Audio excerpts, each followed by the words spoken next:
Virgil Fox made a guest appearance on The David Frost Show Monday evening, June 21st. Here is his conversation.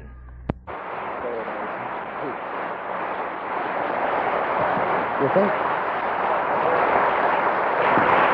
What's the first piece you're going to play for us, Virgil, and why have you picked it, really? I would like to start with the prelude, with the fugue in A minor, because that's the pitch that all people tune to, and that's the piece that we started with at the Fillmore East the night we had our minor miracle. What do you mean, minor miracle? It was an incredible happening to walk onto the stage at the Fillmore East, home of rock and roll, and find a sold-out house. And it was still much better to find them there at the end of a 2-hour performance, having heard only the music of the greatest of all, J.S. Bach. I had 5 encores, and I think if the last one had not been announced as a goodnight song, that we could have been there yet. That sounds a marvelous night. Well, give us a taste of it first, and then we'll carry on talking then. Could I? I'd love to. Virgil Fox.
terrific, wasn't it? It really was a rousing... Thank you.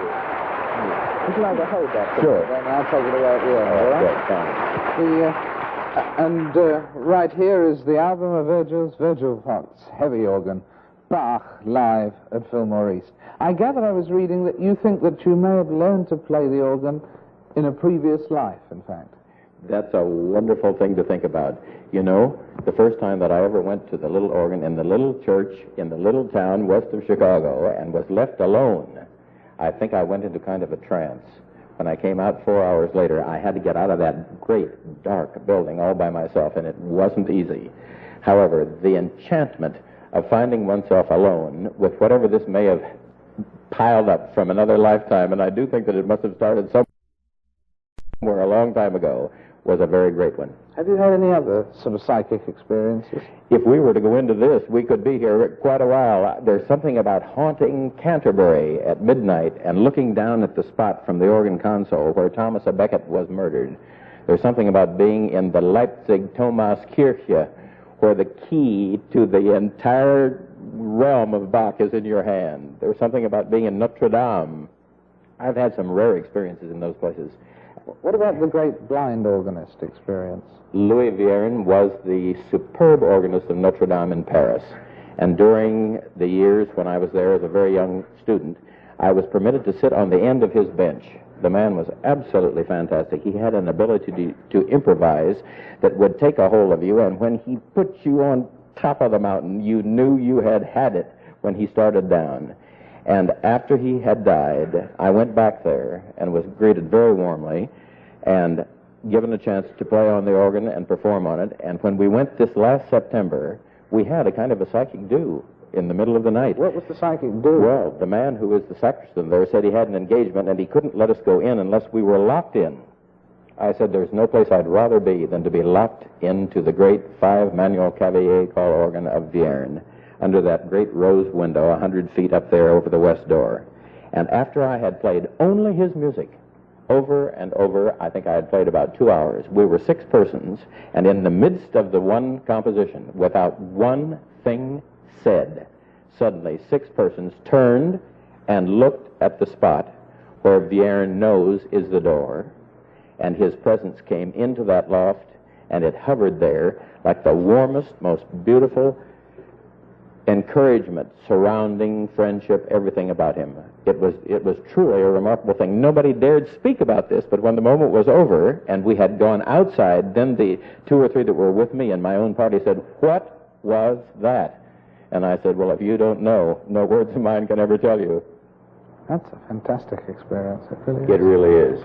I had played only his music, and you know, when you penetrate the great depth of that nave interior, those stones were there since 13th century, and the living that has taken place in those great long aisles, even Charles de Gaulle walking that aisle on the jour de la Libération, and the bullets that were meant for de Gaulle lodged in the angel's wings in the organ facade. When you were playing there in that nave, did you wear those same magnificent shoes that you're wearing today? Listen, Liberace says he's very jealous of those shoes. He thinks they're marvelous. I played in Nashville, Tennessee, and the headline said Twinkle Toes, so I thought I might as well try to live up to it.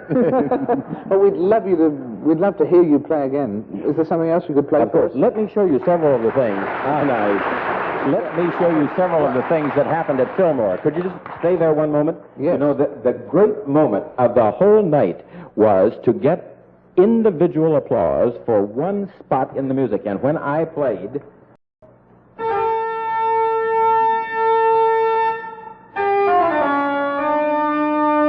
all burst into applause. And it was because of the way we did the lights at that moment, because I had a great beam come down. You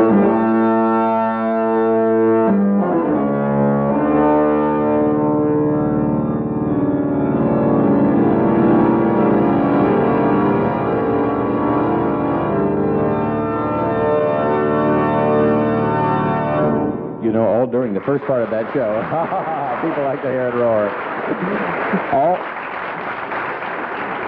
All during the first part of the show, we had every possible conceivable color and combination of colors, and the magnificent Joe's lights on that great screen were something along with the Bach music, you see, with its terrific with a terrific line.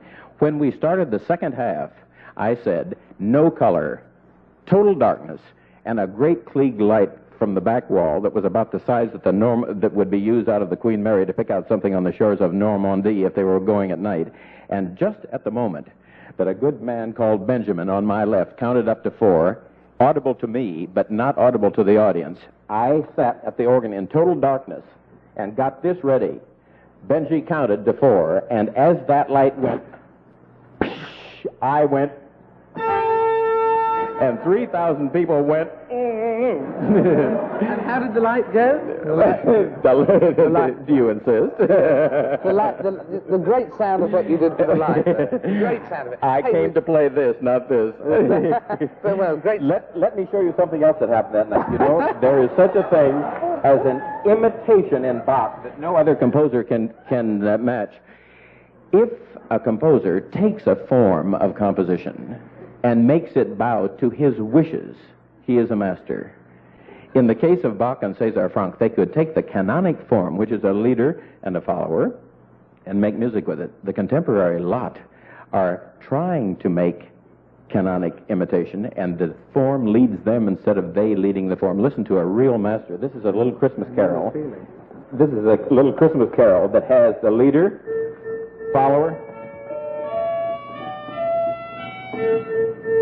and look what Bach adds to that to explain the joy of the text.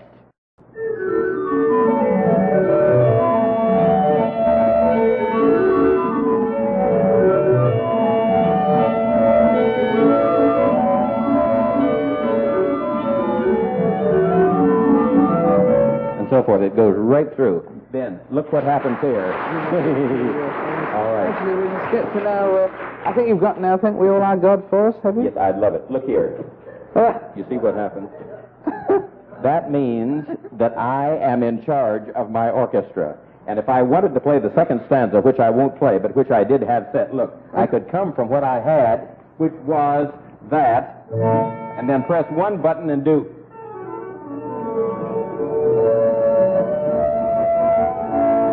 Which is totally in contrast, and that's exactly what it was supposed to be. Right. And the little bell going along, that's called the star bell. What's and that bell? That is a cymbal stern, but let's not dwell longer on that. If you want the now thank, here is in one hand J.S. Bach with an original tune. Has he got a double meaning going on with you guys? I can't tell exactly. No, the audience was enjoying it becoming slowly and surely the Virgil Fox show. Listen, are you kidding? All I can, listen, if I have the ability to get a hold of this machine, all I can say is there's no chance of this being anything but the beautiful David Frost show.